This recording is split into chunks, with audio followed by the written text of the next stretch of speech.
오늘 본문 말씀에 보시면 한 여인을 소개하고 있습니다. 26절에 보시면 그 여자는 헬라인이요 수로보니게 족속이라 자기 딸에게서 귀신 쫓아내 주시기를 간구하거늘.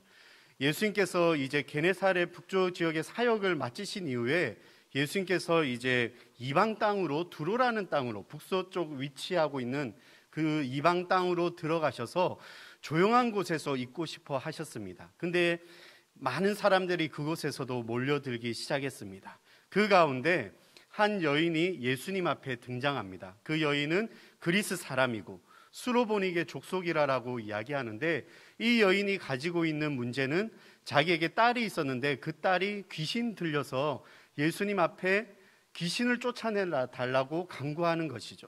그래서 예수님과 대화를 한 이후에 29절에 보시면 예수님께서 이 말을 하였으니 돌아가라, 귀신이 내 딸에게서 나갔느니라 하시매 하고 그 여인의 딸 귀신 들린 것을 쫓아내 주십니다.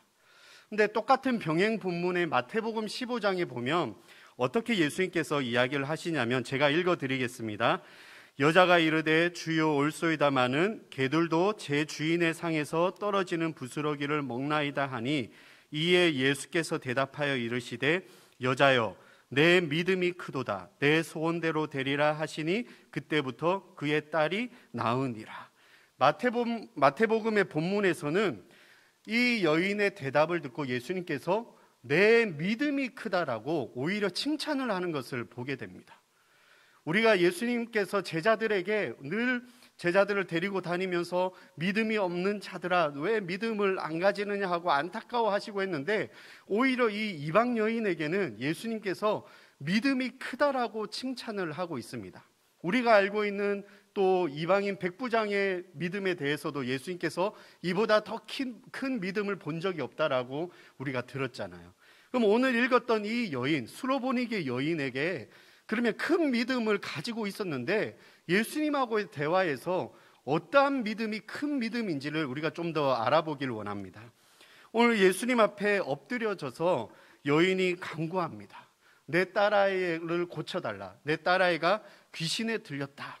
그러면서 그 앞에 나오는데 우리가 너무나 잘 아는 예수님 앞에 나올 때 간절함과 함께 겸손함으로 엎드리고 나온다는 것을 오늘 본문에 보면 우리가 너무나 잘 알고 있습니다.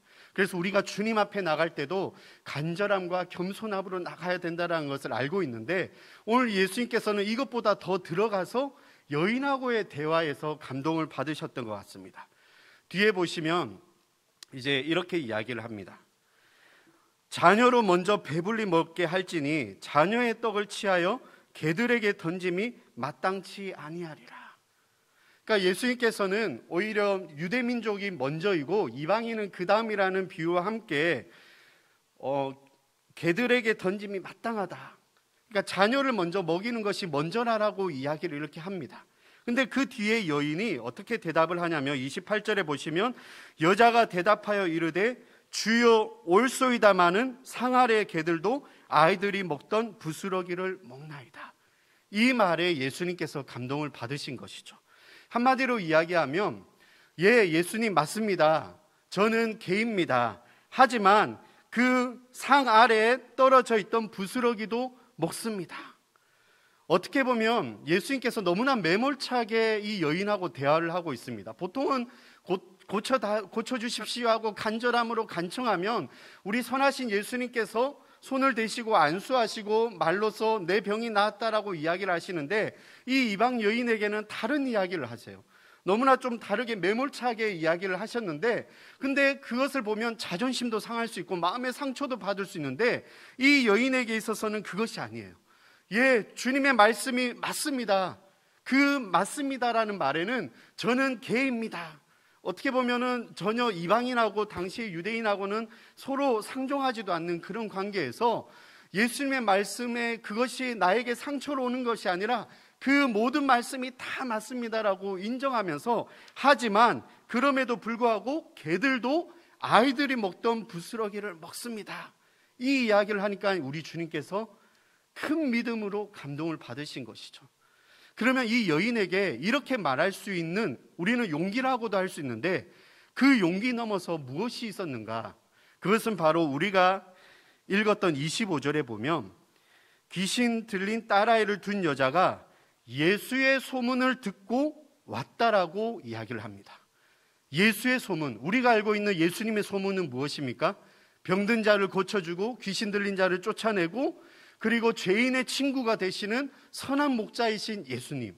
근데 저는 이 본문 말씀을 묵상하면서 그 소문을 듣고 예수님 발 앞에 엎드렸다라고 이야기를 합니다. 여기에서 중요한 것이 있는 것 같습니다.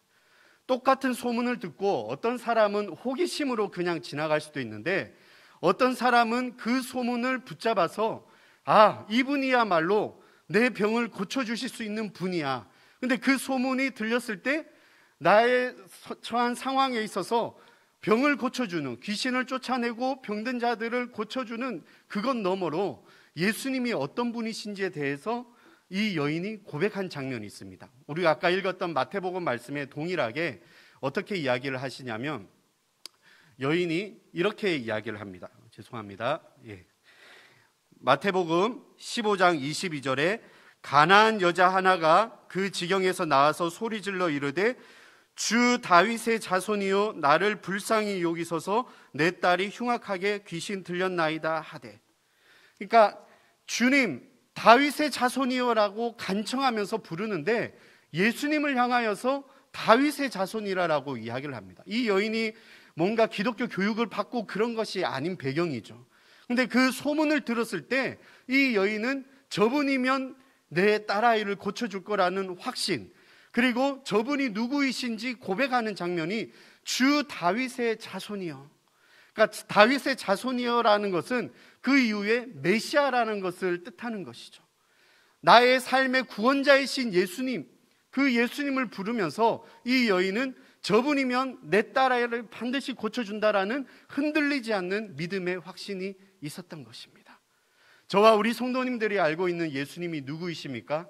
말씀을 통하여 우리가 늘 보고 있던 병든 자를 고쳐주시고 우리의 질병을 고쳐주시고 우리의 상한 마음을 안아주시고 치유하시고 회복시키시는 우리의 친구 되신 예수님, 긍휼의 마음을 가지시고 우리를 안아주시고 따뜻하게 품어주시는 온유하신 예수님, 거룩하신 예수님, 빛 되신 예수님, 모든 이름 위에 뛰어나신 예수님이신 것이죠. 우리 성도님들 이 예수님을 붙잡으시길 축복합니다. 이 예수님을 붙잡는다는 것은 주님이시면 나의 모든 문제를 해결하신다. 주님이시면 나의 모든 질병을 고쳐주신다. 주님이시면 나의 모든 상황들을 넘어서 회복시켜 주신다라는 흔들리지 않는 믿음의 확신이 생긴다는 것입니다. 믿음의 확신이 생기면 마음이 든든해지면 어떤 사람의 말 한마디에 절대 흔들리지 않고 그 사람의 말에 상처받지도 않습니다. 오히려 내 딸아이를 예수님 앞에 가지고 나와서 엎드리고 간청하는 가운데 주님께서 매몰차게 이야기하시더라도 예, 주님 맞습니다. 주님의 모든 말씀이 다 맞고요. 그렇지만 부스러기를 먹는 개처럼 주님 나를 좀 더 불쌍히 여겨 주시옵소서. 이것이 주님의 마음을 감동시켰던 것이죠. 우리가 올 한 해를 돌아봅니다. 어떻게 돌아보면 주님의 은혜이죠. 모든 것들이 하나님의 계획하심 아래 우리가 있었습니다. 근데 어떤 때는 때로는 아직까지 응답되지 않은 기도 제목도 우리가 가지고 있습니다. 그러면 이것은 안 되나 보다라고 주님이 포기하기 전에 우리가 먼저 스스로 기도 제목을 바꿔야 되나 그렇게 생각할 수도 있습니다. 하지만 우리가 해가 지나면서 나중에 보게 되면 하나님께서는 내가 가진 생각 이상으로 더 좋은 것을 준비하고 계셨구나라는 것을 우리는 뒤늦게 확인하게 되는 것이죠. 우리 성도님들 아직 기도 응답이 되지 않았다고 해서 좌절하거나 절망하지 마십시오. 주님은 절대로 우리를 외면하지 아니하시고 우리를 끝까지 지켜보시고 우리와 함께 하시는 선하신 주님이십니다. 오늘 말씀에 예수님께서는 이 여인의 마음을 보시면서 어쩌면 안타까워하셨는지도 모릅니다. 이방인 지역이잖아요.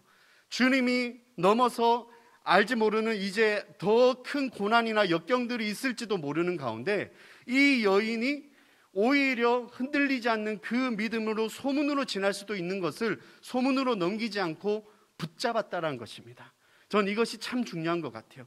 그 말씀과 그 소문이 어디에서 오게 됩니까? 들음에서 오는 것이죠. 그래서 우리는 믿음은 들음에서 난다라고 이야기를 합니다. 우리 성도님들 말씀을 사모하시길 축복합니다. 내일 송구영신 예배 때 우리 목사님께서 주실 말씀을 기대하시길 축복합니다. 또 그 이후에 우리가 또 올 한 해 주실 축복의 말씀을 우리가 받게 되죠. 그 말씀을 사모하시고 기대하십니까? 말씀을 품기를 소망하시길 축복합니다. 절망을 뛰어넘을 수 있는 것은 예수님에 대한 소망인 것이죠. 내 주위의 모든 상황을 주님께서 해결해 주실 수 있는 것은 우리가 예수님에 대한 소망을 붙잡아야 된다는 것입니다. 우리 성도님들 이 새벽에 다시 한 번 더 이 수로보니게 여인처럼 내가 주님 앞에 물론 딸아이를 사랑하는 엄마이기 때문에 모든 것들을 감수할 수 있다라고 하지만 그것 뛰어넘어서 그것 플러스 큰 믿음을 가지길 축복합니다. 그 믿음이 무엇입니까? 예수님이 누구이신지, 다윗의 자손 예수여, 예수님은 나의 구원자이십니다, 하나님의 아들이십니다라는 흔들리지 않는 이 확신을 꼭 붙잡으시길 축복합니다. 구원의 확신이 있으십니까? 다시 한 번 더 점검하시고요. 어떠한 말씀에도 세상의 유혹으로부터 공중권세 잡은 자들이, 어둠의 세력들이 저문을 열고 나가는 순간 나를 막 삼키려고, 어떠한 유혹으로 나를 흔들리려고 할 때 말씀 가운데 서게 되시면 저와 우리 성도님들은 절대 흔들리지 않습니다.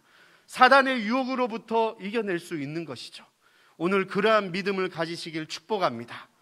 그래서 예수님 앞에 우리가 섰을 때 이만한 믿음을 본 적이 없다라고, 큰 믿음을 가진 자여라라고 저와 우리 성도님들이 칭찬받으시길 축복합니다.